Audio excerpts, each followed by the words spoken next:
Bien-aimés, nous sommes dans Jean, chapitre 13, le verset 13 et 14. Jésus, le maître serviteur.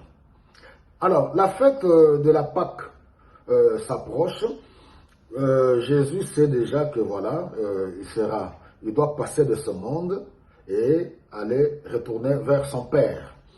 Alors, il prend le linge et il commence à laver les pieds des disciples. Pierre qui se dit, mais maître, comment toi qui es maître, tu peux nous laver les pieds?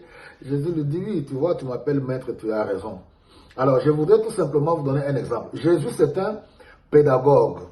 Jésus, il utilise les méthodes didactiques. On a vu dans Matthieu au chapitre 23, le leadership déformé, où nous avons vu les leaders, ils aiment donner, ils délèguent, ils ne sont pas exemplaires. Et Jésus avait pris le temps de les reprendre et de dire aux disciples et à la foule de ne pas les suivre, mais de faire ce qu'ils vous disent de faire, mais de ne pas les suivre. Alors là, Jésus donne l'exemple, il dit, oui, vous m'appelez maître, daddy, bishop, archibishop, et ainsi de suite. Je voudrais que vous puissiez suivre cet exemple et que vous puissiez vous laver les pieds les uns et les autres. C'est-à-dire que c'est un signe d'humilité et en même temps être serviteur des uns et des autres.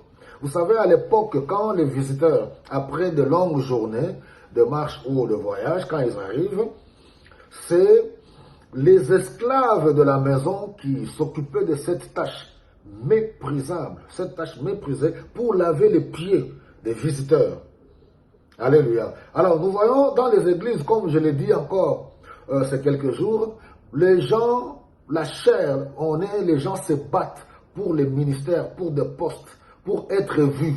Les gens cherchent les premiers rangs, faire des ministères visibles, tenir le micro, être présidente d'eux, être représentant d'eux, du comité d'eux. Mais par contre, d'autres tâches, par exemple le nettoyage, laver, le WC, ainsi de suite, personne ne s'en occupe. Vous comprenez un peu? Donc là, en tant que maître serviteur, nous devons avoir l'humilité et aussi animer. Le mobile, c'est l'amour. Alors nous voulons, mes bien-aimés, pasteurs, bishop, archibishop, apôtres, représentants légal de Daddy, que nous puissions suivre l'exemple de Jésus-Christ, être animés de l'esprit de service de manière désintéressée.